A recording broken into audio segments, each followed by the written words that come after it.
Good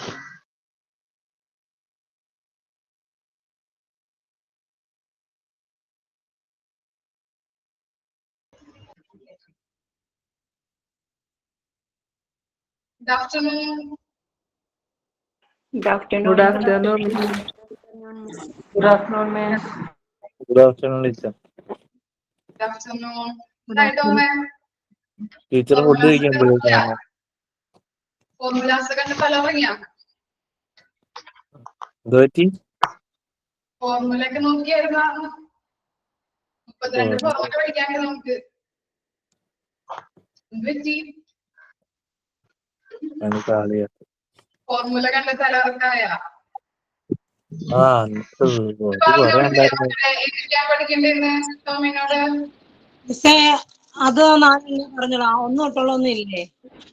1 മുതലൊന്നും ഇല്ലേ? 1 മുതലൊന്നും important ആയിട്ടില്ലേ? പറഞ്ഞിട്ടുണ്ടല്ലോ ഞാൻ ക്ലാസ് എടുത്തപ്പോ. ടീച്ചറെ അമ്പിളി ചേച്ചി ചോദിച്ചായിരുന്നു 1 തൊട്ട് നമ്മളിപ്പം പഠിപ്പിച്ചത് വരെയുള്ളേ അതിനകത്തുള്ള ഇമ്പോർട്ടൻസ് ആയിട്ടുള്ള ഏതൊക്കെയാണെന്നൊന്ന് പറയാമോന്ന്? പറഞ്ഞുതരാലോ.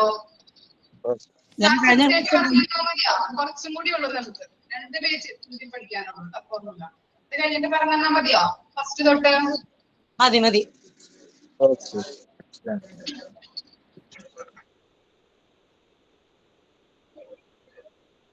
ടോമിന്റെ ഇന്റേൺഷിപ്പ് ഒക്കെ കഴിഞ്ഞോ?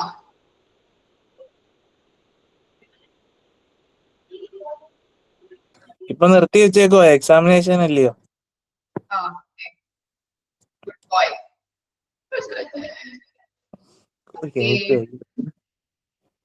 എന്താണ് റിവിഷനൊക്കെ സ്റ്റാർട്ട് ചെയ്തോ? നമ്മുടെ പോർഷൻസ് ഈ ആഴ്ച കൊണ്ട് കംപ്ലീറ്റ് ആവുട്ടോ. എക്സാം വരും, ഇപ്പോഴേ തുടങ്ങി പഠിച്ചു തുടങ്ങാം. എന്തെങ്കിലും വെച്ചിരിക്കുന്ന ആരെങ്കിലും ഉണ്ടാവും?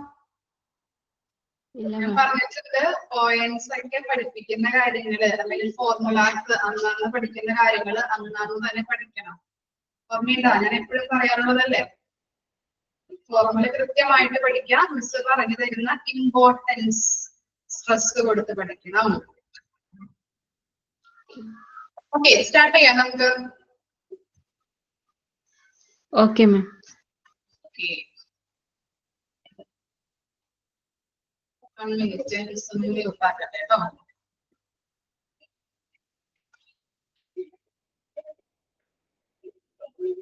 ഇനി 23 മുതലല്ലേ എടുക്കാനുള്ളൂ? 23 നമ്മൾ പറഞ്ഞല്ലേ? ഓക്കെ,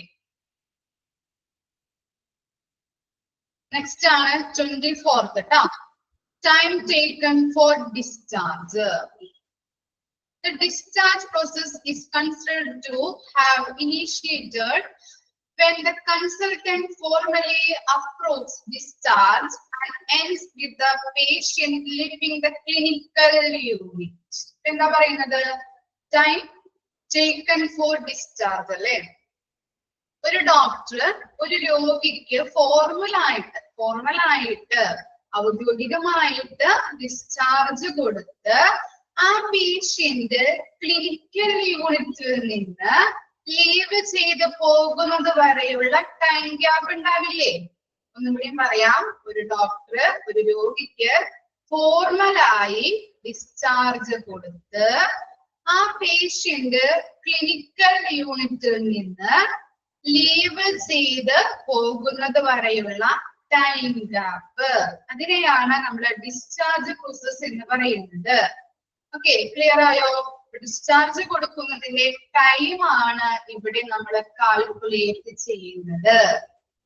ക്ലിയർ ആയോ? എന്താണെന്ന്? ഡിസ്ചാർജ് കൊടുക്കുന്നതിന്റെ ടൈം ആണ് നമ്മളിവിടെ കാൽക്കുലേറ്റ് ചെയ്യുന്നത്. എങ്ങനെയാണ് ഡിസ്ചാർജ് കൊടുക്കുന്നതിന്റെ ടൈം കാൽക്കുലേറ്റ് ചെയ്യുന്നത്?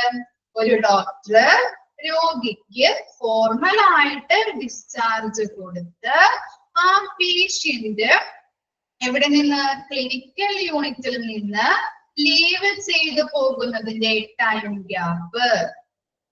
ക്ലിയർ ആയോ? ഓക്കെ, അതിനെയാണ് നമ്മൾ ഡിസ്ചാർജ് എന്ന് പറയുന്നത് അല്ലേ? ക്ലിയർ ആയോ കേട്ടോ? ഒന്നുകൂടി മിസ് പറയണോ? എഴുതി വെക്കണോ കേട്ടോ? ഒന്നുകൂടി പറയാം. ഒരു ഡോക്ടർ രോഗിക്ക് ഫോർമലായിട്ട് ഡിസ്ചാർജ് കൊടുത്ത് പേഷ്യന്റ് ക്ലിനിക്കൽ യൂണിറ്റിൽ നിന്ന്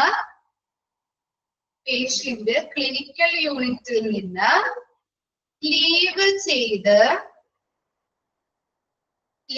ചെയ്ത് പോകുന്ന അതുവരെയുള്ള ടൈം ഗ്യാപ്പ്, അതിനെയാണ് ഡിസ്ചാർജ് പ്രോസസ് എന്ന് പറയുന്നത്. ഇത്രയും ക്ലിയർ ആണോ?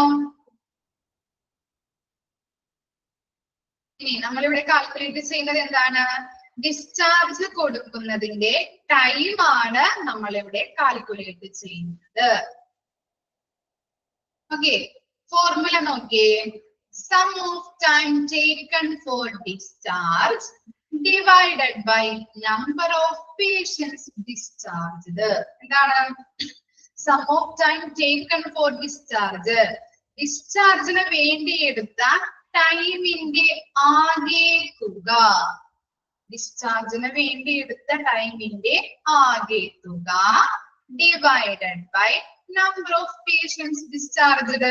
അവിടെ എത്ര പേഷ്യൻസ് ഡിസ്ചാർജ് ആകുന്നുണ്ട്, അവരുടെ ടോട്ടൽ നമ്പർ.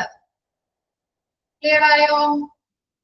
ഡിസ്ചാർജിന് വേണ്ടി എടുത്ത ടൈമിന്റെ ആകെ തുക ഡിവൈഡഡ് ബൈ എത്ര പേഷ്യൻസ് ഡിസ്ചാർജ് ആയിട്ടുണ്ട്.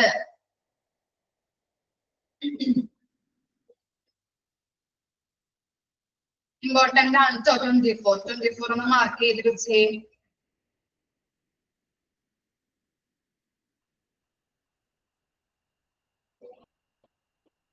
മനസ്സിലായില്ല മിസ്സിന്? എന്താ പറഞ്ഞത് ടോമേ? ഇല്ലില്ല, മണിയൊന്നും പറയുന്നില്ല കേട്ടോ. മണിയുടെ കാര്യമൊന്നും ഇവിടെ പറയുന്നില്ല. ഓക്കെ, എന്താ ഇവിടെ പറയുന്നത്? ഡിസ്ചാർജ് കൊടുക്കുന്നതിന്റെ ടൈമാണ് നമ്മൾ ഇവിടെ കാൽക്കുലേറ്റ് ചെയ്യുന്നത്. അപ്പൊ എന്താണ്? ഒരു ഡോക്ടർ വന്ന് ഒരു രോഗിയെ ഫോർമൽ ആയിട്ട് ഡിസ്ചാർജ് ചെയ്ത് ആ രോഗി ഹോസ്പിറ്റലിൽ വിട്ടു പോകുന്നത് വരെയുള്ള ടൈം ഗ്യാപ്പ്. പെട്ടെന്ന് തന്നെ ഡോക്ടർ ഡിസ്ചാർജ് കൊടുത്തു കഴിഞ്ഞാൽ പെട്ടെന്ന് ആ രോഗിക്ക് പോകാൻ പറ്റുമോ? ഹോസ്പിറ്റലിൽ വിട്ട് പോകാൻ പറ്റുമോ? എങ്ങനെയാണ് ഡിസ്ചാർജ് കൊടുക്കുന്നത്? ഡിസ്ചാർജ് ഡോക്ടർ കൊടുത്തു കഴിയുമ്പോ അപ്പൊ തന്നെ നമുക്ക് ഹോസ്പിറ്റലിൽ വിട്ട് പോകാൻ പറ്റുമോ? ഇല്ല അല്ലെ? ആണോ? Yes or no? ഇല്ല. എന്തുകൊണ്ടാണ്? എന്തുകൊണ്ടാ നോ എന്ന് പറഞ്ഞത്? ടൈം എടുക്കും. എന്തിനാണ്? കുറെ അധികം ഫോർമാലിറ്റീസ് ഉണ്ടാവും അല്ലെ? ബില്ല് സെറ്റിൽ ചെയ്യണം. Okay, very good. അങ്ങനെ കുറെ അധികം പ്രൊസീജിയേഴ്സ് ഉണ്ടാവും. കുറെ കാര്യങ്ങൾ അവിടെ എഴുതി വെക്കുന്നുണ്ടാവും. ഫർദർ പ്രൊസീജിയേഴ്സ്, ഫോർമാലിറ്റീസ് ഒക്കെ ഉണ്ടാവും. അപ്പൊ അതിന് വേണ്ടി ടൈം എടുക്കുന്നുണ്ട്. ഡിസ്ചാർജ് സമിതി പ്രിപ്പയർ ചെയ്യണം, ബില്ലിംഗ് സെക്ഷൻ, ബില്ലിങ്ങുമായിട്ട് ബന്ധപ്പെട്ട കാര്യങ്ങൾ നോക്കണം, അവരെ ബില്ല് അടയ്ക്കണം അല്ലെ? അപ്പൊ അങ്ങനെയുള്ള കാര്യങ്ങൾ, മെഡിസിൻ വാങ്ങിക്കണം, വെരി ഗുഡ്. അപ്പൊ അങ്ങനെയുള്ള കാര്യങ്ങളൊക്കെ ഉണ്ടാവും. അതിനു വേണ്ടി നമ്മൾ കുറെ ടൈം അവിടെ സ്പെൻഡ് ചെയ്യണം. ഇപ്പൊ ആൾക്ക് ഡിസ്ചാർജ് ആക്കി കഴിഞ്ഞിട്ടുണ്ടെങ്കിൽ ചിലപ്പോൾ രോഗി പോകുന്നത് വൈകുന്നേരം ആയിരിക്കാം അല്ലെ? അപ്പൊ അങ്ങനെയുള്ള ടൈം ഗ്യാപ്പ് അതിനെയാണ് നമ്മളിവിടെ കാൽക്കുലേറ്റ് ചെയ്യുന്നത്. അപ്പൊ ക്ലിയർ ആയില്ലേ?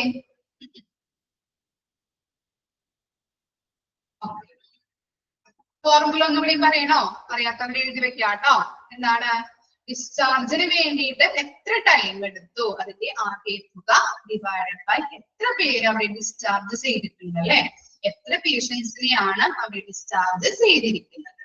ക്ലിയർ ആയില്ലേ?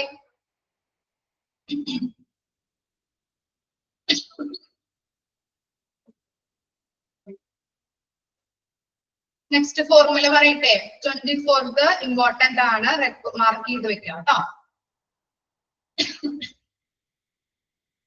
25th നോക്കാം കേട്ടോ. Percentage of medical record having incomplete or improper consent. Informed consent is a type of consent in which the health care providers has a duty to initiate his or her patient about the procedure, in potential risk and benefit alternative procedure or treatment with their risk and benefits so as to make the patient able to take an informed decision of his or her health. ഇതാണ് മനസ്സിലായത്? Maths വല്ലതും മനസ്സിലായോ? ഒരു രോഗി ഹോസ്പിറ്റലിൽ ഇതായിട്ട് വന്നു. ഇല്ലല്ലേ? ഒന്നും മനസ്സിലായില്ല മിസ് പറയുമ്പോ ക്ലിയർ ആവും. ഒരു രോഗി വന്നു, അയാൾക്കൊരു എന്താണ് ഒരു പുതിയൊരു ട്രീറ്റ്മെന്റ് കൊടുക്കണം. ഒരു രോഗി പുതിയതായിട്ട് ഹോസ്പിറ്റലിൽ വന്നു, അയാൾക്കൊരു റെയർ കേസ് രോഗമോ അങ്ങനെ എന്തെങ്കിലും സ്ഥിരീകരിച്ചു കഴിഞ്ഞിട്ടുണ്ടെങ്കിൽ പുതിയതായിട്ട് അദ്ദേഹത്തിന് ട്രീറ്റ്മെന്റ് നമ്മൾ ഫോളോ ചെയ്യേണ്ടതായിട്ടില്ലേ? ഉണ്ടോ? നമ്മൾ കൊടുക്കണോ അല്ലെ? ട്രീറ്റ്മെന്റ് കൊടുക്കണം. അപ്പൊ ഡോക്ടർ പറയും താങ്കൾക്ക് ഇന്ന രോഗമാണ്, ഇന്ന ട്രീറ്റ്മെന്റ് ഫോളോ ചെയ്യണം, ഇന്ന മരുന്നുകൾ നമ്മൾ കഴിക്കണം, ഇന്ന ബേസിൽ കഴിക്കണം. അതുപോലെ ഇങ്ങനെയുള്ള ട്രീറ്റ്മെന്റ് നടത്തുമ്പോൾ പല പല സൈഡ് എഫക്ട്സുകൾ ഉണ്ടാകുന്നുണ്ട്, അതുപോലെ പല ബെനഫിറ്റ്സ് ഉണ്ടാകുന്നുണ്ട്. ഇതിനെ കുറിച്ചുള്ള എല്ലാ കാര്യങ്ങളും ആ രോഗിക്ക് നമ്മൾ പറഞ്ഞു കൊടുത്തിട്ട് വേണം, അതിനുശേഷം മാത്രമായിരിക്കണം ആ ട്രീറ്റ്മെന്റ് തുടങ്ങാനായിട്ട് അല്ലെ? അല്ലെങ്കിൽ അതിനെക്കുറിച്ചുള്ള അതിനുശേഷമായിരിക്കണം അതിന്റെ ബേസ് ചെയ്തിരിക്കുന്ന നടപടിക്രമങ്ങളിലോട്ട് കടക്കാനായിട്ട് അല്ലെ? ഇങ്ങനെയാണോ വേണ്ടത്? ആണോ? നമ്മള് അങ്ങനെയുള്ള കാര്യങ്ങൾ പറഞ്ഞു കൊടുക്കണം അല്ലെ? രോഗിയോട് ഇന്ന ട്രീറ്റ്മെന്റ് എടുക്കുന്നു, ഇന്ന മെഡിസിൻ കഴിക്കണം, അതിന് നമുക്ക് പല സൈഡ് എഫക്ട്സ് ഉണ്ടാകുന്നുണ്ട്, അത് നമ്മൾ ഫോളോ ചെയ്യണം, അല്ലെങ്കിൽ അത് നമ്മൾ എന്താണ് തരണം ചെയ്യണം. ഇപ്പൊ ക്യാൻസറിനൊക്കെ കീമോ ചെയ്യുമ്പോൾ പല സൈഡ് എഫക്ട്സ് ഉണ്ടാകുന്നുണ്ട് അല്ലെ? തലവേദന, ഛർദി അല്ലെ, വോമിറ്റിങ് ഇതൊക്കെ ഉണ്ടാകുന്നുണ്ട്. അതൊക്കെ എന്താണ്? അത് മാറാൻ വേണ്ടിയിട്ട് നമ്മൾ സഹിക്കണം അല്ലെ? ആ ട്രീറ്റ്മെന്റ് എടുക്കുമ്പോൾ അതിനുള്ളതാണ്. അപ്പൊ അങ്ങനെയുള്ള കാര്യങ്ങൾ നമ്മൾ പറഞ്ഞു കൊടുക്കേണ്ടത്, ആ രോഗിക്ക് പറഞ്ഞു കൊടുക്കേണ്ടത് അത്യാവശ്യമാണ്. അപ്പൊ ചില ഹോസ്പിറ്റലില് ഈ നടപടിക്രമങ്ങളൊന്നും സ്വീകരിക്കുന്നുണ്ടാവില്ല, അല്ലെങ്കിൽ സ്വീകരിക്കില്ല. ഡോക്ടേഴ്സ് രോഗികൾക്ക് പുതിയ ട്രീറ്റ്മെന്റ് ഫോളോ ചെയ്യുമ്പോൾ ഇവരോട് ഇന്ന സൈഡ് എഫക്ട്സ് ഉണ്ടാകുന്നുണ്ട്, അല്ലെങ്കിൽ ഇന്ന ബെനഫിറ്റ്സ് ആണ് കിട്ടുന്നത് എന്നുള്ളതൊന്നും ആ രോഗികളോട് പറഞ്ഞു കൊടുക്കുന്നില്ല. അതുമായിട്ട് ബന്ധപ്പെട്ട കാര്യങ്ങളാണ് നമ്മളിവിടെ എന്താണ് കാൽക്കുലേറ്റ് ചെയ്യുന്നത്. അപ്പൊ ഇങ്ങനെയുള്ള നടപടിക്രമങ്ങൾ സ്വീകരിക്കാത്ത ഹോസ്പിറ്റലുകളുണ്ട്. അതിന്റെ പെർസെന്റേജ് ആണ് നമ്മളിവിടെ കാൽക്കുലേറ്റ് ചെയ്യുന്നത്. കാര്യം എന്താണെന്ന് മനസ്സിലായോ? കൺസെപ്റ്റ് എന്താണെന്ന് ക്ലിയർ ആയോ? അപ്പൊ ചിലപ്പോ ഇങ്ങനെ രോഗികളോട് പറഞ്ഞു കൊടുക്കാതെ പുതിയ ട്രീറ്റ്മെന്റ് ചെയ്യുമ്പോൾ രോഗികൾ ചിലപ്പോ മരണമടയാം. ഓക്കെ, അല്ലെങ്കിൽ രോഗികള് എന്താണ് 2 തരം എന്ന് പറയുന്നത്? എന്താ മനസ്സിലായില്ലല്ലോ? ഹോസ്പിറ്റൽസ്. ചില ഹോസ്പിറ്റലുകള് ഇങ്ങനെയുള്ള നടപടിക്രമങ്ങൾ ഫോളോ ചെയ്യാത്തവരാകാം.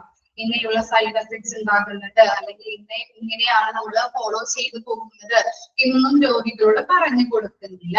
അപ്പൊ എന്താണ്? പുതിയ ട്രീറ്റ്മെന്റ് ആ രോഗികളില് നമ്മൾ ചെയ്യുമ്പോ അവർ ചിലപ്പോ മരണപ്പെട്ടേക്കാം. രോഗിയുടെ കൺസെന്റ് ഇല്ലാതെ, സമ്മതമില്ലാതെ നമ്മള് ഇങ്ങനെയുള്ള ട്രീറ്റ്മെന്റുകൾ നടത്തുമ്പോ രോഗികള് മരണപ്പെടാം.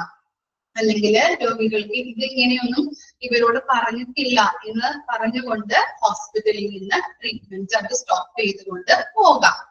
ക്ലിയർ ആയില്ലേ? അപ്പൊ അങ്ങനെയുള്ള പെർസെന്റേജ് ആണ്, അങ്ങനെയുള്ള ഫോർമുലയാണ് നമ്മളിവിടെ പഠിക്കാൻ പോകുന്നത്. നോക്കിക്കോളൂ കേട്ടോ. ഫോർമുല നോക്കിയേ.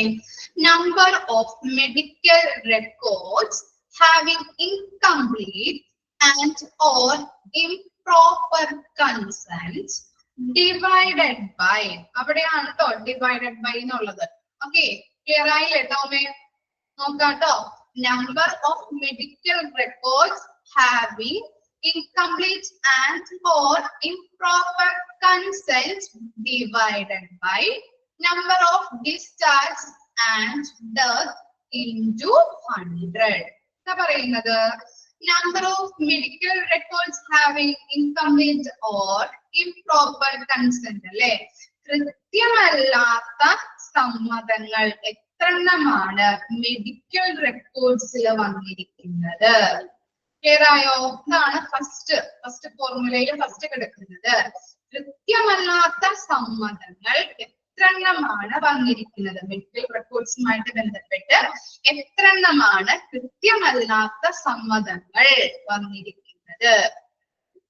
ഡിവൈഡഡ് ബൈ എന്താണ് number of discharge or death. ഞാൻ പറഞ്ഞു ഇങ്ങനെ ഡോക്ടേഴ്സ് പറയാതെ, അതുകൊണ്ട് നമ്മൾ ഇങ്ങനെയുള്ള ട്രീറ്റ്മെന്റുകൾ ചെയ്യുമ്പോൾ ദൂഷ്യഫലങ്ങൾ സൈഡ് എഫക്ട്സ് ഉണ്ടാകുന്നുണ്ട്.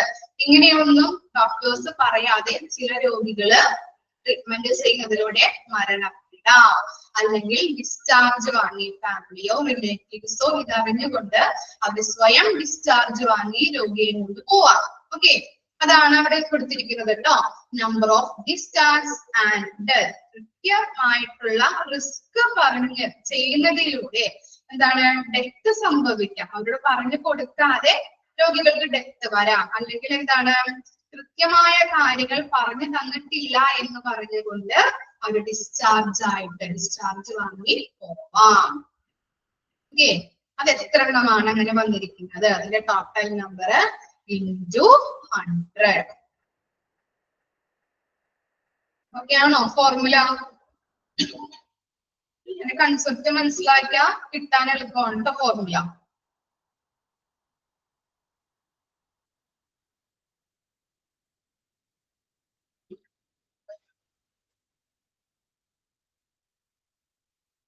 ഓക്കെ കേട്ടോ, പറഞ്ഞോളൂ. ഇത് ഹോൾ ഡിവൈഡഡ് ബൈ 100 ആണോ അതോ ആ നമ്പർ ഓഫ് അങ്ങനെയല്ല, താഴത്തെ number of discharge and death into 100 മാത്രമല്ലയോ? ഓക്കെ ഓക്കെ, ഡിവൈഡഡ് ബൈ ഉള്ളത്. അതാണ് ഞാൻ ടോമിനോട് പറഞ്ഞത് ശ്രദ്ധിക്കാനായിട്ട്. ഇവിടെ എന്താണ് ആൻഡ് ഓർ ഇംപ്രോപ്പർ കൺസെന്റ് എന്നാണ് കേട്ടോ ഇവിടെ കൊടുത്തിരിക്കുന്നത്. Okay ma'am.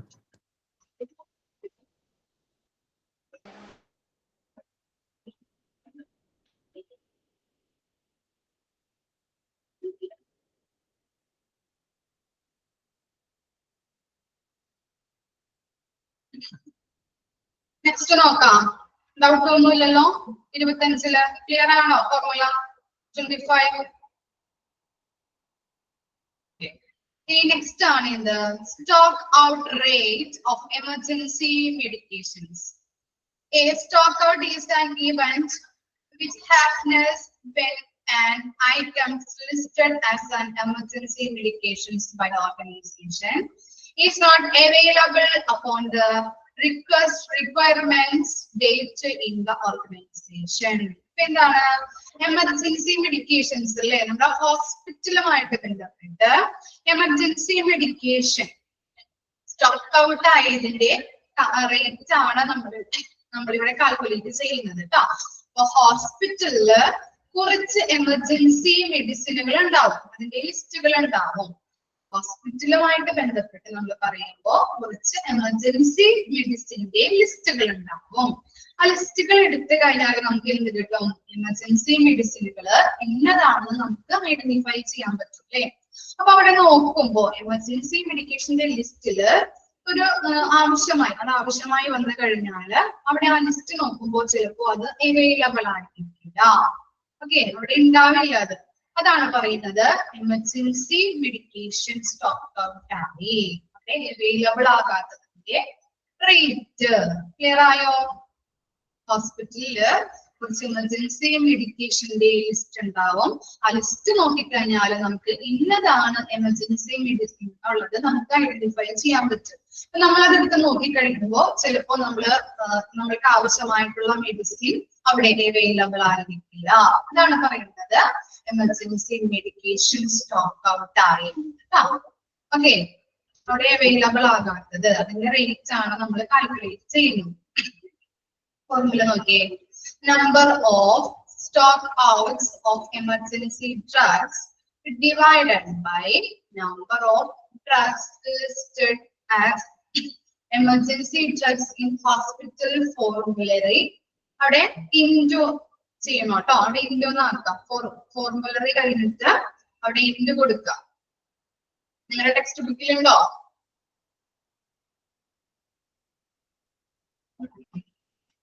ഇല്ല, അവിടെ ചെയ്യണം കേട്ടോ. അത് into 100 മിസ്റ്റേക്ക് ആണ് കേട്ടോ. അപ്പൊ നോക്കിയേ, number of stock outs of emergency drugs അല്ലെ? എത്ര എമർജൻസി ഡ്രഗ്സുകളാണ് സ്റ്റോക്ക് ഔട്ട് ആയി കിട്ടുന്നത്? മനസ്സിലായോ? number of stockouts of emergency drugs. എത്ര എമർജൻസി മെഡിസിനുകളാണ് സ്റ്റോക്ക് ഔട്ട് ആയിട്ടുള്ളത്, അതിന്റെ total number divided by number of drugs listed as emergency drugs in a hospital formulary into 100. എന്താ പറയുന്നത്, ഹോസ്പിറ്റൽ ഫോർമുലറിയില് എമർജൻസി ഡ്രഗ്സുകളായിട്ട് ലിസ്റ്റ് ചെയ്യപ്പെട്ടിട്ടുള്ളത് എത്ര ഡ്രഗ്സുകളാണ്? ക്ലിയറായോ? ഹോസ്പിറ്റൽ ഫോർമുലറിയില് എമർജൻസി ഡ്രഗ്സുകളായിട്ട് ലിസ്റ്റ് ചെയ്യപ്പെട്ട ടോട്ടൽ ഡ്രഗ്സിന്റെ എണ്ണം ഇൻറ്റു 100. നമുക്ക് എന്ത് കിട്ടും? Stock out rate of emergency medication. Clear ആയോ? ഒന്നുകൂടി പറയാം. ഇതാണ് number of stock outs of emergency drugs അല്ലെ. എത്ര എമർജൻസി ഡ്രഗ്സുകളാണ് സ്റ്റോക്ക് ഔട്ട് ആയിട്ടുള്ളത്, അതിന്റെ total number divided by number of drugs listed as emergency drugs in a hospital formulary into 100. Hospital ഫോർമുലറിയില് emergency ഡ്രഗ്സുകളായിട്ട് ലിസ്റ്റ് ചെയ്യപ്പെട്ട ഡ്രഗ്സുകളുടെ ടോട്ടൽ നമ്പർ ഇൻറ്റു 100.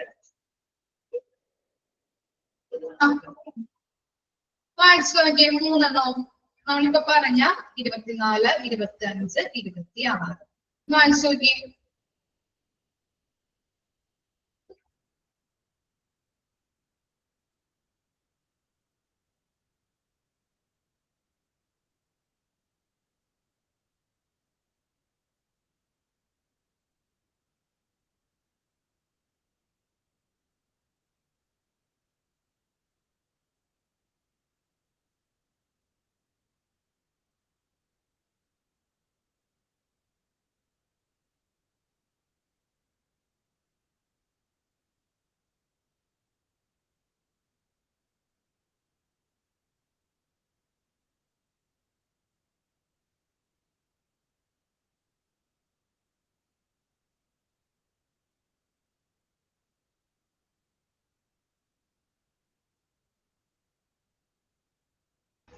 എന്താ ടോമെ, clear ആയില്ലല്ലോ മിസ്സിന്?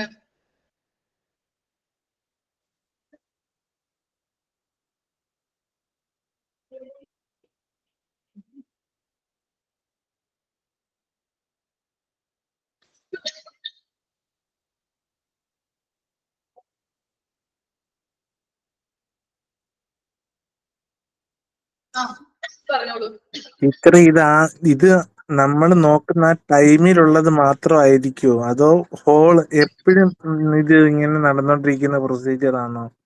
ഇല്ല, നമ്മൾ നോക്കുമ്പോ അവിടെ അവൈലബിൾ അല്ലാത്തത് ട്ടോ. ആ സമയത്തുള്ളത് മാത്രമല്ലേ ഉള്ളൂ?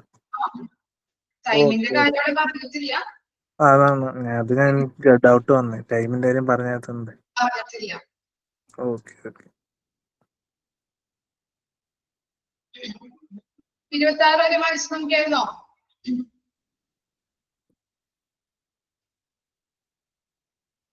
ഓക്കെ. ഇനി നെക്സ്റ്റ് ആണ്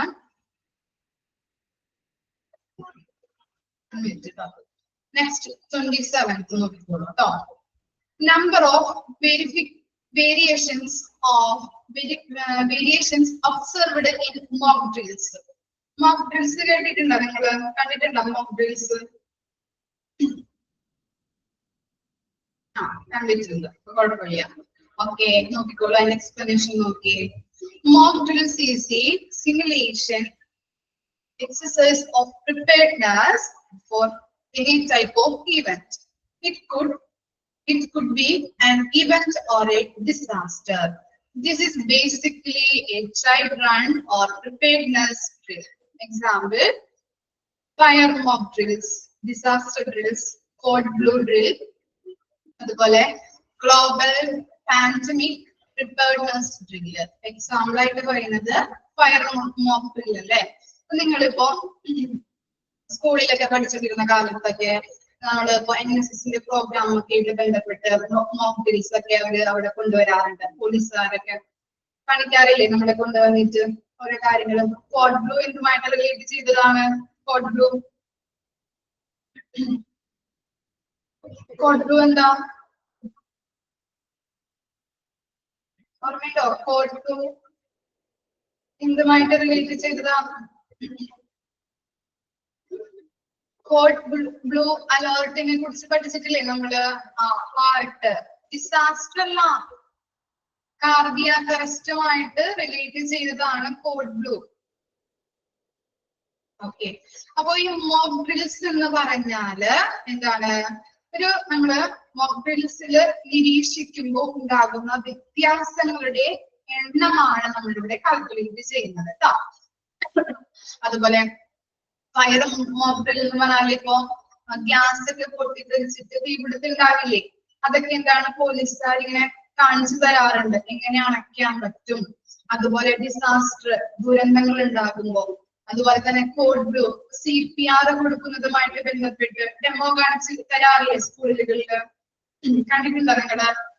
CPR ഇപ്പൊ എന്താണ് ഒരു ബൊമ്മനെ അല്ലെങ്കിൽ എന്താ ഒരു ഡെമ്മി വെച്ചിട്ട് അവരിങ്ങനെ ചെയ്ത് കാണിച്ചു തരാറുണ്ട്. NSSന്റെ പ്രോഗ്രാമുമായിട്ട് ബന്ധപ്പെട്ട് വരാറുണ്ട്, പോലീസുകാർ ഡെമോ കാണിച്ചു തരാറുണ്ട്. അതുപോലെ ഗ്ലോബൽ പാൻഡമിക് പ്രിപ്പയർഡ്നെസ് ഡ്രില്ല് ആഗോളാനന്തര തലത്തിലുള്ള പകർച്ചവ്യാധികള് എന്ന് പറയുമ്പോ നിപ്പ, കൊറോണ ഇതൊക്കെ വന്നപ്പോ ഓരോ ജില്ലകളെയും ബേസ് ചെയ്തുകൊണ്ട് മോക്ക് ഡ്രിൽസ് ചെയ്തു തരാറുണ്ട്. അങ്ങനെ കാണിച്ചിട്ടുണ്ടെന്നാണ് പറയുന്നത് കേട്ടോ. അപ്പൊ മോക്ക് ഡ്രിൽസ് എന്ന് പറഞ്ഞാൽ എന്താണ്? ഒരു അനുകരണമാണ് അല്ലെ, സിമുലേഷൻ ആണ്. Simulation exercise of preparedness for any type of event. എന്തെങ്കിലും ഇവന്റ് ഉണ്ടാകുമ്പോൾ അതിൽ നിന്ന് നമ്മൾ എങ്ങനെ തയ്യാറെടുക്കാം, എങ്ങനെ അതിനെ തരണം ചെയ്യാം എന്നുള്ള ഒരു ഒരു അനുകരണമാണ് നമ്മൾ കാണിക്കുന്നത്. അതുപോലെ തന്നെ എന്താണ്? It could be an event or disaster. ഇതൊരു ദുരന്തം, അതൊരു സംഭവം ആവാം, അല്ലെങ്കിൽ ദുരന്തമാവാം. എന്താണ് ബേസിക്കലി എന്താണ്? ഒരു റിഹേഴ്സൽ ആണ് അല്ലെ? നമ്മളൊരു തയ്യാറെടുപ്പിന് വേണ്ടിയിട്ടുള്ള ഒരു റിഹേഴ്സൽ ആണ്. ഇപ്പൊ ഒരു പെട്ടെന്ന് നമ്മൾ നടന്നു പോകുമ്പോ ഒരാള് പെട്ടെന്ന് കുഴഞ്ഞു വീഴും. അപ്പൊ നമ്മൾ എന്ത് ചെയ്യും? CPR കൊടുക്കില്ലേ? എന്താണ് ഇതിൽ നിന്ന് നമ്മള് അവര് കാണിച്ചു തരുന്നത് അനുസരിച്ചാണ് നമ്മൾ CPR കൊടുക്കുന്നത് അല്ലെ? സഡൻ CPR നമ്മൾ കൊടുക്കാറുണ്ട്. പെട്ടെന്ന് എന്തെങ്കിലും സംഭവിക്കുമ്പോ, അല്ലെങ്കിൽ പെട്ടെന്ന് ഗ്യാസ് ഒക്കെ പൊട്ടിത്തെറിക്കുമ്പോ നമുക്ക് എങ്ങനെയാണ് അവര് കാണിച്ചു തരുന്നത് അനുസരിച്ചിട്ടാണ് നമ്മൾ ചെയ്യാറ് അല്ലെ? പോലീസുകാർ വന്ന് നമുക്ക് കാണിച്ചു തരുന്നത് എങ്ങനെ അടയ്ക്കാൻ പറ്റും. അപ്പൊ എന്താണ്? ഒരു ഗ്യാസ് പൊട്ടിത്തെറിക്കുകയാണെങ്കിൽ ചാക്ക് വെച്ചിട്ട്, അങ്ങനെ ചാക്ക് വെച്ചിട്ട് അതില് ഒന്നിങ്ങനെ ഇതാക്കിയാൽ മതി അല്ലെ? അതിങ്ങനെ അല്ലെ? മഹേഷിന്റെ പ്രതികാരത്തിലുള്ളത് ടോം പറയുന്നതാണ് കേട്ടോ. മഹേഷിന്റെ പ്രതികാരം കണ്ടതാണ്, മിസ് ഓർക്കുന്നില്ല. ഓക്കെ, കവർ ചെയ്താൽ മതി. ഓക്കെ, അപ്പൊ അങ്ങനെയുള്ള കാര്യങ്ങൾ കേട്ടോ. അപ്പൊ നമ്മളിങ്ങനെ മോക്ക് ഡ്രിൽസ് ചെയ്യുമ്പോ അതെന്താണ്? ഒരാളെ കാണിച്ചു തരുന്നതനുസരിച്ച് CPR ഒരാള് കൊടുത്തു കഴിയുമ്പോൾ നമ്മൾ ആ ഡെമോ കണ്ട് മറ്റുള്ളവരും പഠിക്കണേന്ന്. ഓക്കെ, മനസ്സിലായോ? ഇത് ക്ലിയർ ആയോ? ഒരാള് ഇപ്പൊ പോലീസുകാരെ നമുക്ക് ചെയ്ത് കാണിച്ചു തരുമ്പോ നമ്മളും എന്ത് ചെയ്യുകയാണ്? കാണികളും അത് കണ്ട് പഠിക്കണേണ് അല്ലെ? എത്ര നേരം അത് ചെയ്യണം, എങ്ങനെയുള്ള പൊസിഷനിൽ ഇരിക്കണം, എങ്ങനെയാണ് ചെയ്യേണ്ടത് അല്ലേ? നമ്മള് കണ്ടത് പഠിക്കുകയാണ് അല്ലെ? അല്ലെങ്കിൽ ഇപ്പോ ഹോസ്പിറ്റലുമായിട്ട് ബന്ധപ്പെട്ട് പറയുകയാണെങ്കിൽ അവിടുത്തെ സ്റ്റാഫുകള് ഒരു മാനേജറോ അല്ലെങ്കിൽ ആരെങ്കിലും വന്ന് കാണിച്ചു തരുമ്പോ അവിടെയുള്ള സ്റ്റാഫുകളും അത് കണ്ട് നിരീക്ഷണത്തിലൂടെയാണ് അവര് അതിന് ചെയ്യുന്നത്, പഠിക്കുന്നത്. എങ്ങനെ ചെയ്യണം, ഏത് പൊസിഷനിൽ ഇരിക്കണം. അപ്പോ അങ്ങനെ കണ്ട് ആ സ്റ്റാഫുകൾ പഠിക്കുന്നതിലൂടെ, നിരീക്ഷിക്കുന്നതിലൂടെ, കാണുന്നതിലൂടെയുള്ള വ്യത്യാസം ഓരോരുത്തരും എന്താണ് ഐഡന്റിഫൈ ചെയ്യുന്നത് വ്യത്യാസമായിരിക്കില്ലേ? കണ്ട് പഠിക്കുന്നത് വ്യത്യാസമായിരിക്കും അല്ലെ? അതില് എന്തൊക്കെ വ്യത്യാസങ്ങളാണ് ഉണ്ടാകുന്നത്, അതിന്റെ റേറ്റിംഗ് ആണ് നമ്മളിവിടെ കാൽക്കുലേറ്റ് ചെയ്യുന്നത്. ക്ലിയർ ആയില്ലേ? ഓക്കെ, ഇനി നോക്കിയേ, ഫോർമുല ഉണ്ടോ നിങ്ങളുടെ കയ്യില്? ഇവിടെ സ്ക്രീനിൽ ഫോർമുല ഇല്ല, മിസ് പറഞ്ഞു തരാം. ഇല്ല, എഴുതിയെടുത്തോളൂ കേട്ടോ, സൈഡിൽ എഴുതി വെച്ചാലും മതി. Formula total number of variation observation total number of variation observation, a mock drill,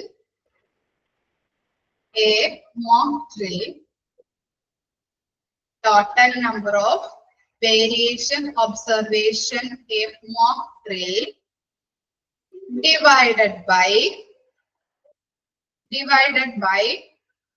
total number of observation made, M-A-D-E, made, total number of observation made into 100. Into 100. ഇതാണ് total number of variation observation in a mock drill അല്ലേ? Observed in a mock drill എന്നാണ് ട്ടോ. Sorry പറഞ്ഞപ്പോ തെറ്റിപ്പോയതാണ്, ഒന്നുകൂടി പറയാം ട്ടോ. Total number of variation observed in a mock drill. ഇപ്പൊ clear ആയില്ലേ? Total number of variation observed in a mock drill divided by total number of observation made into 100.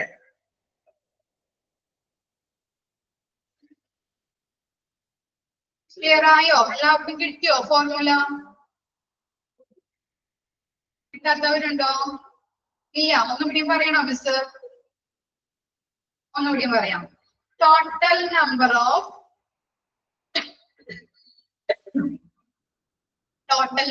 of variation observed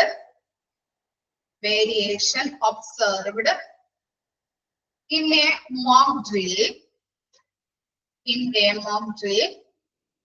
divided by total number of observation made into 100.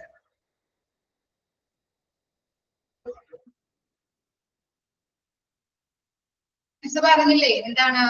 Mock drill നടത്തുമ്പോൾ എത്ര എണ്ണത്തില് നമ്മൾ നോക്കി കാണുകയാണല്ലേ അത്, എത്ര എണ്ണത്തില് വ്യത്യാസം വരുന്നുണ്ട് അതിന്റെ ടോട്ടൽ നമ്പർ ഡിവൈഡഡ് ബൈ നിരീക്ഷണങ്ങൾ നടത്തിയതിന്റെ ടോട്ടൽ എണ്ണം ഇൻറ്റു 100.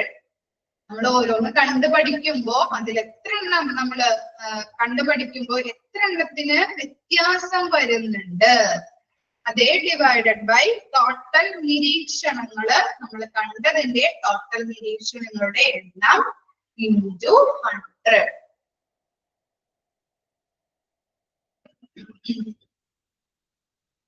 ക്ലിയർ ആയോ? ഒരാൾ ചെയ്ത് കാണിക്കുമ്പോ അതിൽ വ്യത്യാസം ഉണ്ടാവാം, മറ്റേത് നമ്മൾ കാണുമ്പോ എന്താണ് ചിലപ്പോ അതിൽ വ്യത്യാസം വരാം അല്ലെ?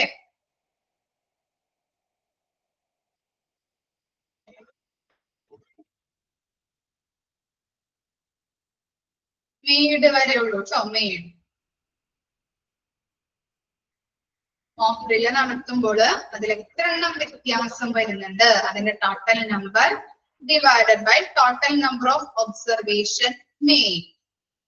എന്താണ്? നിരീക്ഷണങ്ങൾ നടത്തിയതിന്റെ ടോട്ടൽ എണ്ണം ഇൻറ്റു 100.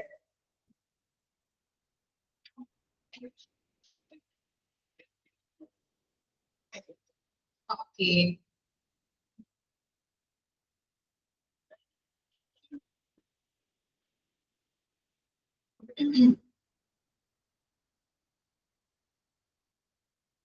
ക്ലിയർ ആയില്ലേ? ഫോർമുല 27. ഓക്കെ, ഇനി നെക്സ്റ്റ് ആണ് patient fall rate. ഇമ്പോർട്ടന്റ് ആണ്, മാർക്ക് ചെയ്ത് വെച്ചോളൂ. patient fall rate.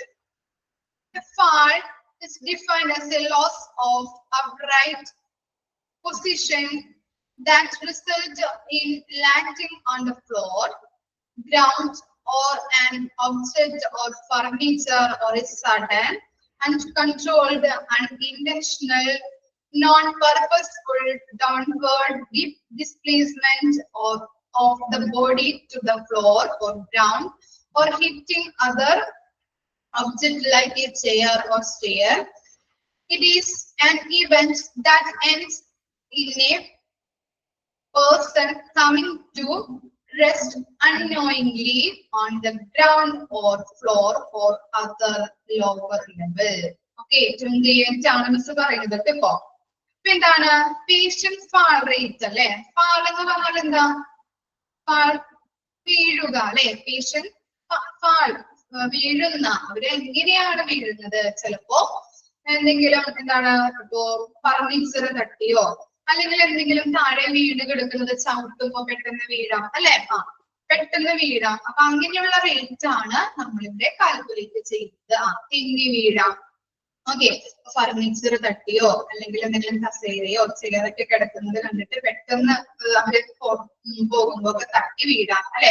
അല്ലെങ്കിൽ എന്തെങ്കിലും നിലത്ത് കിടക്കുമ്പോ എന്തെങ്കിലും ചവിട്ടി തിങ്ങി വീഴാം നമ്മൾ. അങ്ങനെ വീഴുന്നതിന്റെ റേറ്റ് ആണ് നമ്മളിവിടെ കാൽക്കുലേറ്റ് ചെയ്യുന്നത്. ഗ്രൗണ്ടിലോ ഫ്ലോറിലോ അല്ലെങ്കിൽ ലോവർ ലെവലിലേക്കോ ആയിരിക്കാം എന്ത് ചെയ്യുന്നത്? അത് വീഴുന്നത് അല്ലെ? താഴേക്കാണ് അവർ വീഴുന്നത്. ഓക്കെ, അങ്ങനെയുള്ള റേറ്റ് ആണ് ഇവിടെ കാൽക്കുലേറ്റ് ചെയ്യുന്നത്. നോക്കിക്കോളൂ formula. Number of patient falls divided by total number of patient days into 1000. Okay, അപ്പൊ എന്താണ് നമ്പർ ഓഫ് patient falls അല്ലെ? പേഷ്യന്റ് വീണതിന്റെ ടോട്ടൽ നമ്പർ, എത്ര പേഷ്യൻസ് ആണ് ഇങ്ങനെ തിരിഞ്ഞു വീണത്, അവരുടെ total number divided by total number of a patient day. ആ ഡേയിലുള്ള പേഷ്യന്റ്, അവിടെ വന്ന പേഷ്യന്റ്, ഇതിന്റെ ടോട്ടൽ നമ്പർ ഇൻടു 1000. ഓക്കെ, എളുപ്പല്ലേ formula? Total number of patient falls, എത്ര പേഷ്യന്റ് ആണ് അവിടെ വീണത് അതിന്റെ total number divided by total number of patient days, അവിടെ വന്ന ആ ഡേയില് വന്ന പേഷ്യന്റിന്റെ ടോട്ടൽ എണ്ണം ഇൻടു 1000. ഒരു ഡേയില് 1000 പേഷ്യന്റ് വന്നാല് എല്ലാവരും വീഴണമെങ്കിൽ അല്ലെ? ചിലരൊക്കെ തിങ്ങി വീഴാം. അപ്പൊ അങ്ങനെയുള്ളവരുടെ റേറ്റ് ആണ് നമ്മളിവിടെ കാൽക്കുലേറ്റ് ചെയ്യുന്നത് കേട്ടോ.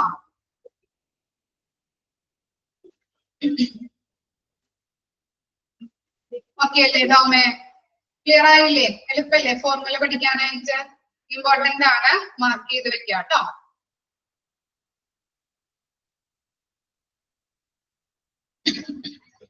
ഇനി 29 നോക്കിയേ. Percentage of near misses. The near misses is an unplanned event that did not end in injury, illness, or damage, but had the power to do so. Error that did not result in patient harm, but could have, can be classified as near misses. Near misses നമ്മൾ പറയാറില്ലല്ലേ? Just എന്താണ് just miss എന്ന് പറയാറുണ്ടല്ലേ? പറയാറുണ്ടോ നിങ്ങള്? എവിടെയാ just miss എന്ന് പറയാറ്? Just മിസ്സായി പോയി ഇല്ലേ? പറയാറില്ലേ? നമ്മൾ റോഡിലൂടെ നടക്കുമ്പോ പെട്ടെന്ന് നമ്മളെ വണ്ടി ഇടിക്കാൻ പോയി, അപ്പൊ നമ്മൾ എന്താ പറയും? ഓ ജസ്റ്റ് മിസ്സായി. പറയാറില്ലേ? നമ്മള് പറയാറുണ്ടല്ലേ? അതുപോലെ തന്നെ ഇവിടെ എന്താണ് പോയി എന്ന് പറയാറ്. ഓക്കെ, ഞങ്ങളത് ജസ്റ്റ് മിസ് എന്നാണ് പറയാറുണ്ടോ? ഓക്കെ, അപ്പോ ഇവിടെ എന്താണ് ഇപ്പോ ഒരു പേഷ്യന്റിനെ മെഡിക്കൽ ട്രീറ്റ്മെന്റ് വരുന്ന ടൈമിലോ അല്ലെങ്കിൽ മെഡിക്കൽ ട്രീറ്റ്മെന്റുകൾ കൊടുക്കുന്ന ടൈമില് അല്ലെങ്കിൽ എന്താണ് പിശക്, അങ്ങനെയുള്ള പിശകുകള് ചിലപ്പോ മെഡിക്കൽ ട്രീറ്റ്മെന്റ് കൊടുക്കുന്ന സമയത്തുള്ള പിശകുകളാവാം, അല്ലെങ്കിൽ എന്താണ് അവര് പ്രതികൂലമായിട്ടുള്ള സംഭവങ്ങളാവാം. ഫുട്ബോള് പറയാറുണ്ട് നമ്മള്.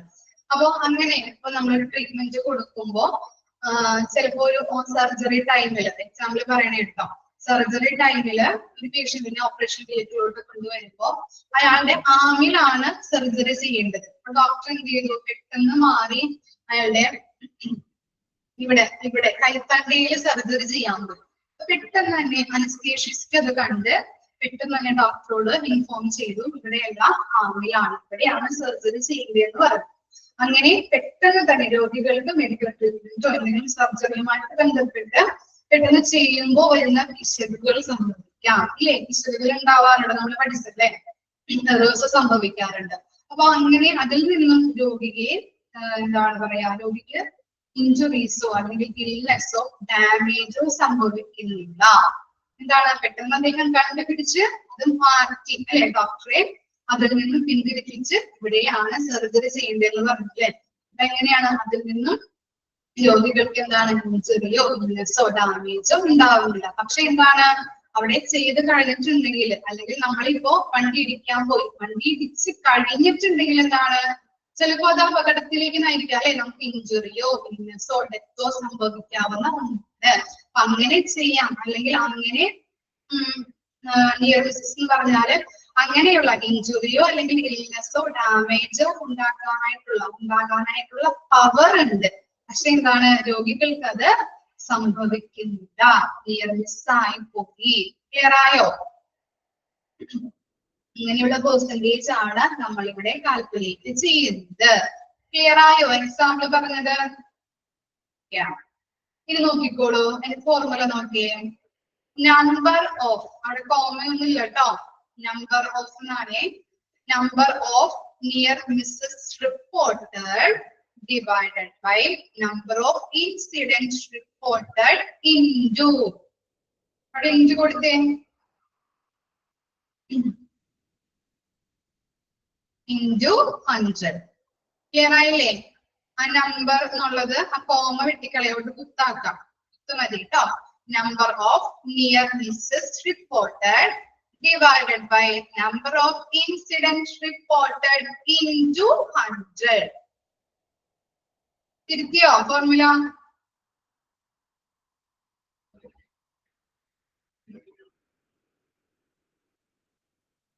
ഓക്കെ, ഇനി ഫോർമുല നോക്കിക്കോളൂ. Number of near misses reported അല്ലെ, എത്ര എണ്ണമാണ് നിയർ മിസ്സസ് ആയിട്ട് റിപ്പോർട്ട് ചെയ്തിരിക്കുന്നത്. നമ്മൾ പറയുമ്പോ എന്താണ് ജസ്റ്റ് മിസ്സായി നമ്മൾ പറയും അല്ലെ. പക്ഷെ ഇവിടെ ഹോസ്പിറ്റലിന്റെ ബേസിസിൽ ഇങ്ങനെയുള്ള ഇൻസിഡന്റുകൾ സംഭവിക്കുമ്പോ എന്താണ്, ചിലപ്പോ രോഗികൾക്ക് ഞാൻ പറഞ്ഞില്ലേ ആമിന് ചെയ്യേണ്ടത് കൈത്തണ്ടയിൽ ചെയ്യാൻ പോയി, അങ്ങനെയുള്ള ഇൻസിഡന്റുകൾ ഇങ്ങനെയുള്ള സംഭവിക്കുമ്പോ ഈ നിയർ മിസ്സസ് എന്ന് പറഞ്ഞ കാറ്റഗറിയിലാണ് ഉൾപ്പെടുത്തുന്നത്. ക്ലിയർ ആയില്ലേ?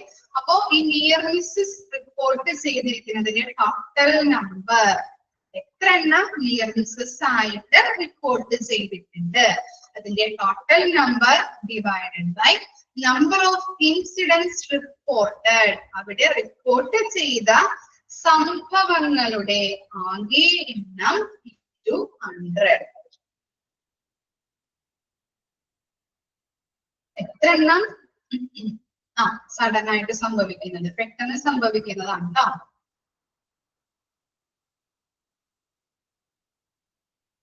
എത്ര എണ്ണം നിയർ മിസ്സസ് ആയിട്ട് റിപ്പോർട്ട് ചെയ്തിട്ടുണ്ട്, അതിന്റെ ടോട്ടൽ എണ്ണം ഡിവൈഡഡ് ബൈ അവിടെ റിപ്പോർട്ട് ചെയ്ത സംഭവങ്ങളുടെ എണ്ണം into 100.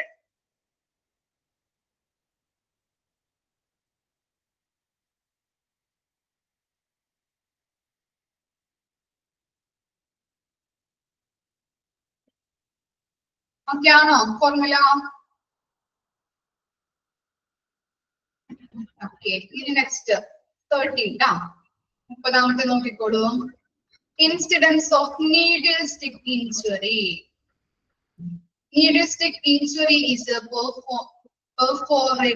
perforating stab wound from a needle that may result in exposure to blood or other body fluids.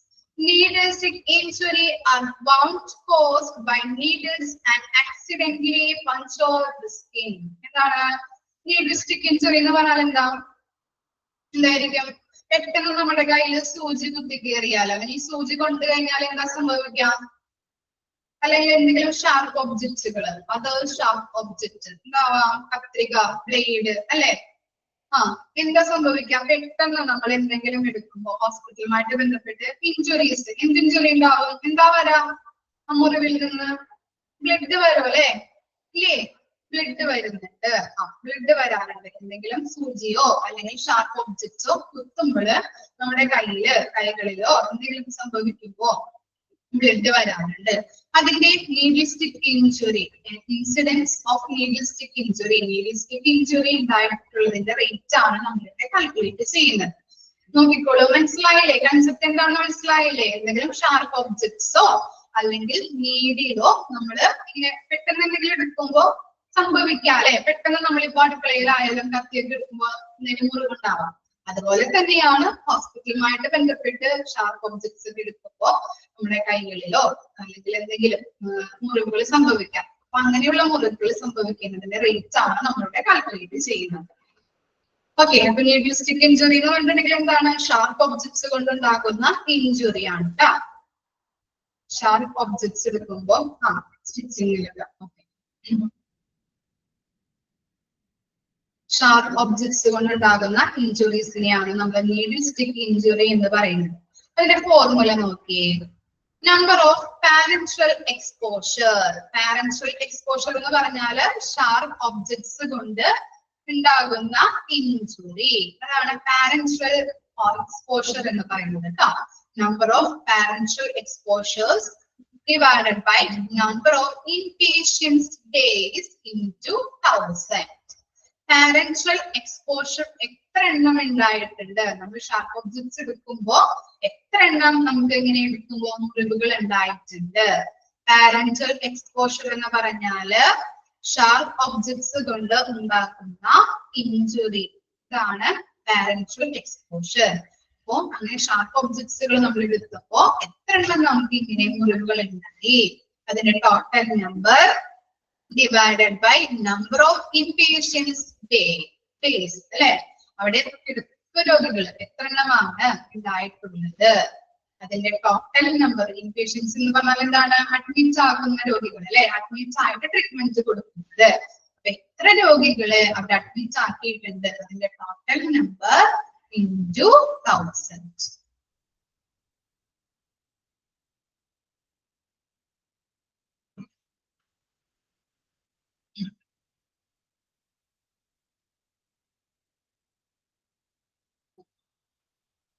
Into 1000 എന്നാണ് കേട്ടോ.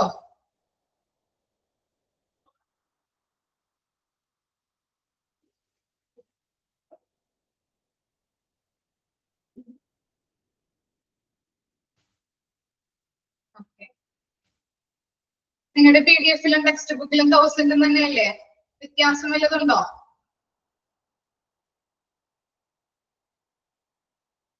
ഇല്ല. ഓക്കെ. ഈ നെക്സ്റ്റ് പറയാൻ പോകുന്ന രണ്ടെണ്ണം 31, 32 ഇമ്പോർട്ടന്റ് ആണ് കേട്ടോ. മാർക്ക് ചെയ്ത് വെക്കാം. ഓക്കെ, സ്റ്റാർട്ട് ചെയ്യാം കേട്ടോ. 31. Appropriate handover during shift change to be done separately for doctor and nurse per patient per shift. എന്താണ്? ഡോക്ടേഴ്സിനായാലും നഴ്സുമാർക്കായാലും എന്തുണ്ടാവും?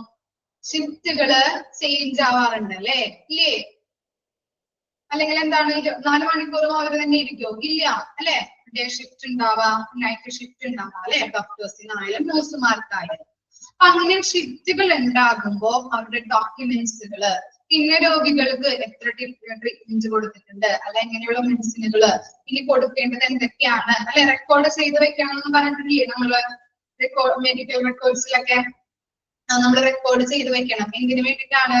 ഇപ്പൊ നൈറ്റ്, ഇപ്പൊ ഡേ ഷിഫ്റ്റ് കഴിഞ്ഞ നേഴ്സ് ഈ റെക്കോർഡുകളൊക്കെ നൈറ്റ് ഷിഫ്റ്റിന് വരുന്ന നേഴ്സിന് കൈമാറണം അല്ലെ. എന്നാലാണ് ആ നേഴ്സിന് എന്തൊക്കെ മെഡിസിൻസ് കൊടുത്തിട്ടുണ്ട്, എത്ര ഡോസ് വീതമാണ് കൊടുത്തിരിക്കുന്നത് എന്നൊക്കെ അറിയാനായിട്ട് പറ്റുള്ളൂ അല്ലേ. തുടർന്നുള്ള ഫോളോ അപ്പുകൾ കൊടുക്കാനായിട്ട് പറ്റുള്ളൂ. അതനുസരിച്ച് കറക്റ്റ് ആയിട്ട് അതെന്ത് ചെയ്യണം? എല്ലാ റെക്കോർഡ്സുകളും കൈമാറേണ്ടത് ആവശ്യമാണ്. ഡോക്ടേഴ്സ് ആയാലും നഴ്സുമാരായാലും.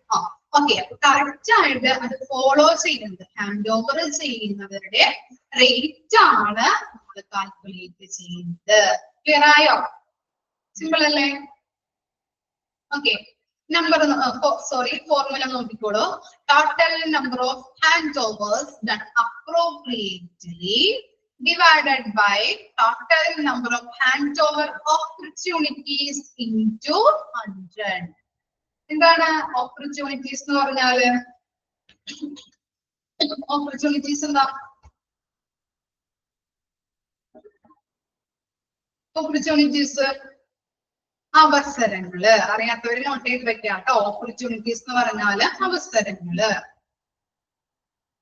അപ്രോപ്രിയേറ്റ്ലി എന്ന് പറഞ്ഞാൽ എന്താ? അപ്രോപ്രിയേറ്റ്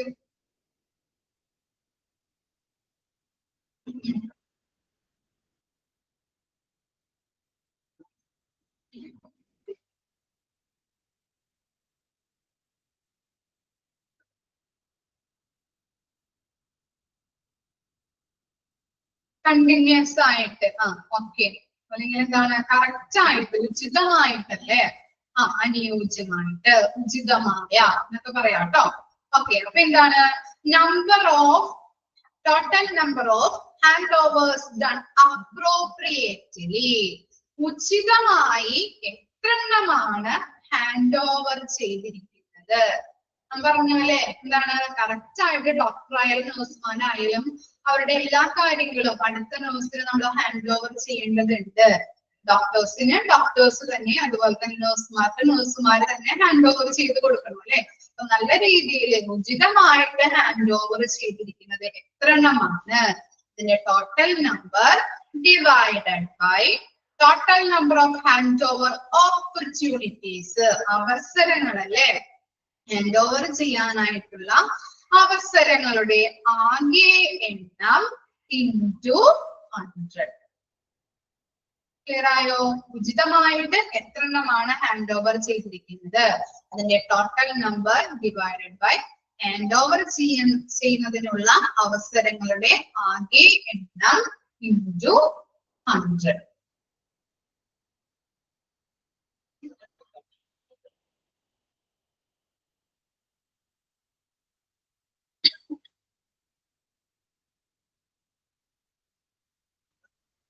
ക്ലിയർ ആയോ? 31 32 ഇമ്പോർട്ടന്റ് ആണ് കേട്ടോ. 31 32 സിമ്പിൾ ആണ്, നോക്കിക്കോളൂ കേട്ടോ. 32 complaints rate to medication prescription in capitals. എന്താണ് ഇവിടെ കംപ്ലൈൻസ് എന്ന് ഉദ്ദേശിക്കുന്നത്? കംപ്ലൈൻസ് എന്തായിരിക്കാം? കംപ്ലൈന്റ് ആണോ? എന്തായിരിക്കാം? പിന്നെന്തായിരിക്കാം ടോമേ കംപ്ലൈൻസ് അല്ലെങ്കിൽ എന്താ അർത്ഥം? കംപ്ലൈൻസ് ഇഷ്യൂസ് ആണോ? അല്ല, പിന്നെന്താ? വെരി ഗുഡ്, പാലിക്കുക. നമ്മൾ പഠിച്ചിട്ടില്ലേ ഹാൻഡ് ഹൈജീൻ പാലിക്കുന്നവരുടെ എണ്ണം റേറ്റ് നമ്മൾ കാൽക്കുലേറ്റ് ചെയ്തിട്ടില്ലേ? അത് തന്നെ. ഓക്കെ, പാലിക്കുക കേട്ടോ. കംപ്ലൈൻസ് എന്ന് പറഞ്ഞാല് പാലിക്കുക. ഇപ്പോ നമ്മള് മെഡിക്കേഷൻ പ്രിസ്ക്രിപ്ഷൻ എഴുതുമ്പോ, മരുന്നിന്റെ പ്രിസ്ക്രിപ്ഷൻ എഴുതുമ്പോ അവിടെ എന്ത് ചെയ്യണം? എന്താ ചെയ്യേണ്ടത്? ക്യാപിറ്റൽ ലെറ്റേഴ്സിൽ വേണം നമ്മൾ എഴുതാനായിട്ട്. ഡോക്ടേഴ്സ് പ്രിസ്ക്രിപ്ഷൻ എഴുതുമ്പോ മരുന്നിന്റെ പേരുകള് പ്രിസ്ക്രിപ്ഷൻ എഴുതി തരുമ്പോ അതിൽ എന്ത് ചെയ്യണം? ക്യാപിറ്റൽ ലെറ്റേഴ്സിൽ വേണം എഴുതാനായിട്ട്. അങ്ങനെയാണ് നിയമം. അപ്പോ ചിലവർ എഴുതും, ചിലവർ എഴുതൂല. അത് പാലിക്കുന്നതിന്റെ റേറ്റ് ആണ് നമ്മളിവിടെ കാൽക്കുലേറ്റ് ചെയ്യുന്നത് കേട്ടോ. പാലിക്കുന്നവരുണ്ടാവാം, പാലിക്കാത്തവരുണ്ടാവാം അല്ലെ. ഓക്കെ, ഇവിടെ കംപ്ലൈൻസ് ഉദ്ദേശിക്കുന്നത് പാലിക്കുക.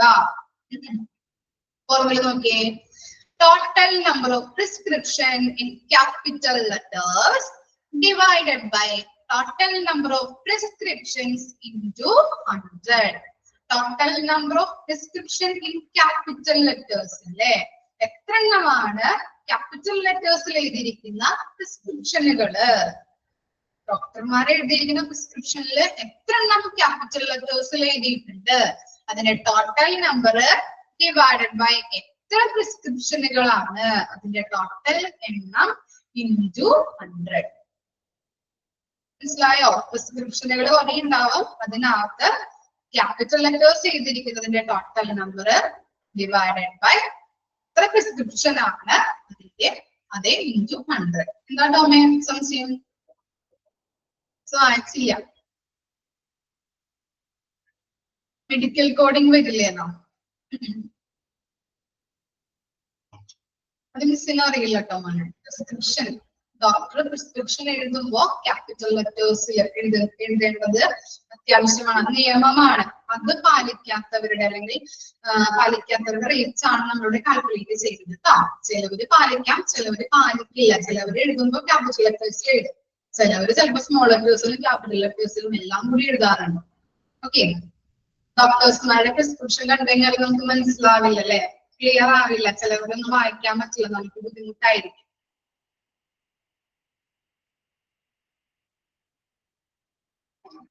അപ്പൊ മെഡിക്കേഷൻ പ്രിസ്ക്രിപ്ഷൻ എഴുതുമ്പോൾ ക്യാപിറ്റൽ ലെറ്റേഴ്സിൽ എഴുതുന്നവരുടെ ടോട്ടൽ, അത് പാലിക്കുന്നവരുടെ റേറ്റ് ആണ് നമ്മളിവിടെ കാൽക്കുലേറ്റ് ചെയ്യുന്നത് കേട്ടോ.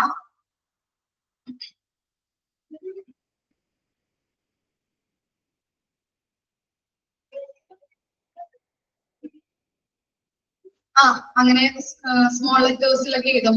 ഇപ്പോ എന്താ പാരസെറ്റാമോളിന്റെ ഷോർട്ട് ഫോംസ് ഒക്കെ ആയിരിക്കും എഴുതുന്നത് കേട്ടോ.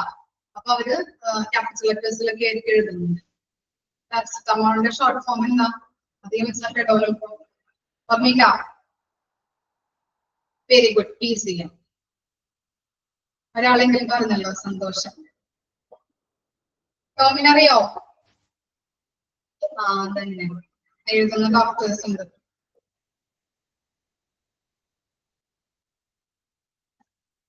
ഓക്കെ, അപ്പൊ നമ്മുടെ ഫോർമുലകളൊക്കെ കഴിഞ്ഞ് 32 എണ്ണം എടുത്തു കഴിഞ്ഞ് കംപ്ലീറ്റ് ആയി. ഇനി ഒരു ചെറിയൊരു പോർഷനും കൂടി ഉണ്ട്. അത് ബുധനാഴ്ച എടുത്തു കഴിഞ്ഞാല് അന്ന് നമുക്ക് റിവിഷൻ പറയാം. റിവിഷൻ സ്റ്റാർട്ട് ചെയ്യാം. അത് ഇമ്പോർട്ടന്റ് ആയിട്ടുള്ള കാര്യങ്ങളൊക്കെ പറഞ്ഞത്. ഓക്കെ, ഇതോടുകൂടി നമ്മുടെ ചാപ്റ്റർ അവസാനിക്കുകയാണ്. കുറച്ചൊരു ചെറിയൊരു പോർഷനും കൂടി ഉണ്ട് കേട്ടോ. ഓക്കെ, എല്ലാവരും നന്നായിട്ട് പഠിക്കാം, നല്ലോണം എക്സാം എഴുതാം.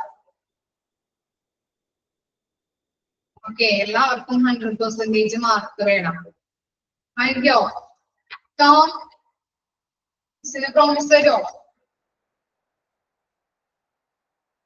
ഓക്കെ,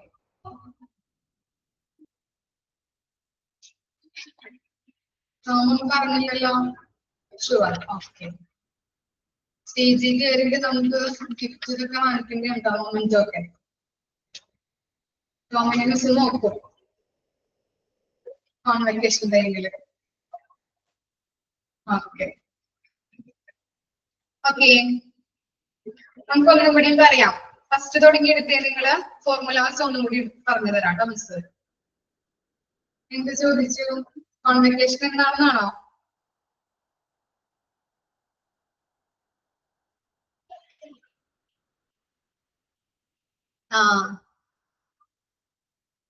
കാണണം അല്ലേ? മിസ്സിനും ആഗ്രഹം എല്ലാവരെയും കാണണം. കോൺവെക്കേഷൻ ടൈമിൽ കാണാം. അത് ഇഷ്ടമായതുകൊണ്ടാണ് ടോമല്ലേ ഞങ്ങളോട് സംസാരിക്കുന്നത്. ജെറിനും ടോം ഉണ്ടായിരുന്നു സ്റ്റാർട്ട് ചെയ്ത ടൈമില്. പക്ഷെ ഇപ്പൊ ടോം അതിലൂടെ ജെറിനെ ഇടയ്ക്കാണ് കാണുന്നത്. പക്ഷെ ഞങ്ങൾക്ക് ഇങ്ങനെ ടോം ഇടയ്ക്കിടയ്ക്ക് സംശയം ചോദിക്കുമ്പോഴും അതൊക്കെ ഭയങ്കര ഇഷ്ടമാണ് മിസ്സിനൊക്കെ. സത്യം പറഞ്ഞാല് ഞാൻ വേറെ ആരെയും കാണാറില്ല കേട്ടോ. എല്ലാ ടീച്ചർമാരും പറയാതെ ടോമിനെ കുറിച്ചാണ് എപ്പോഴും. ടോം ഇങ്ങനെ സംസാരിച്ചു, അങ്ങനെ പറഞ്ഞു, ഇങ്ങനെ പറഞ്ഞു. പക്ഷെ എന്നാലും പേഴ്സണലി ഞങ്ങൾക്ക് ഭയങ്കര ഇഷ്ടമാണ് ടോമിനെ കാണാനും. എനിക്കൊരു ആഗ്രഹമുണ്ട്. കോൺവെക്കേഷൻ നടത്തുകയാണെങ്കിലും വരില്ലേ ടോം?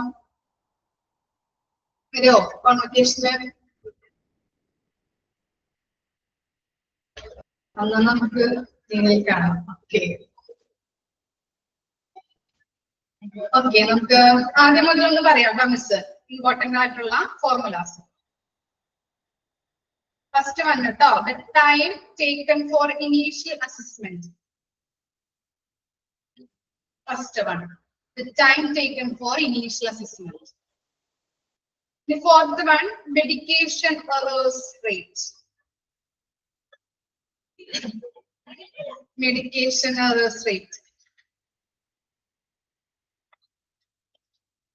ഇനി നെക്സ്റ്റ് പേജില് 7th one കേട്ടോ, percentage of unplanned return to OT. 7th one. Next 9th one, percentage of transfusion reaction. 10th one, standardized mortality ratio for ICU. ആ പേജില് 7th, 9th, 10th കേട്ടോ, 3 കാര്യങ്ങളാണ് പറഞ്ഞത്. ഇനി നെക്സ്റ്റ് പേജില് 14th one, ventilator associated pneumonia rate. 14 and second one 16, surgical site infection rate. 16th one കേട്ടോ, 14th, 16th. Next 17th one, hand hygiene complaints rate. 19th one, Next 19th one, percentage of rescheduling of surgeries. Next 21, nurse patient ratio for ICUs and wards. Next 23rd, waiting for diagnosis. 17, 19, 21, 23. Next page 24th, time taken for discharge. Time taken for discharge. Next page 28, patient fall rate.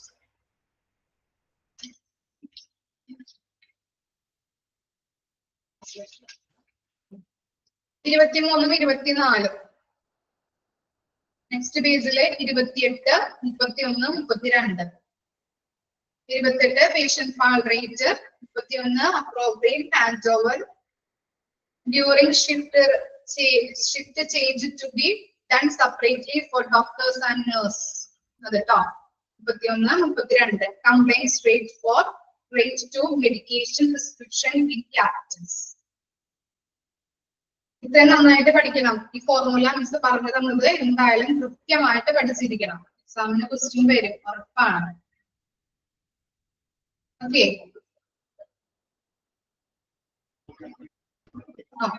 ബാക്കിയുള്ളത് next ക്ലാസ്സിൽ പറയാം കേട്ടോ. ബാക്കിയുള്ള division ഇന്ന് തുടങ്ങി പഠിച്ചു തുടങ്ങാണ്ട് പഠിക്കാത്തവര് start ചെയ്ത് തുടങ്ങിയപ്പോൾ തേർഡും അതുപോലെ ഫോർത്ത് മൊഡ്യൂൾ ഇത്തിരി ബുദ്ധിമുട്ടാണെന്ന് നിങ്ങൾക്ക് അറിയാലോ. Okay, thank you.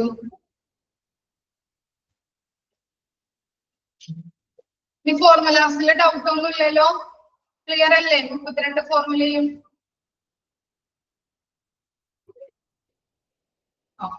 Thank you.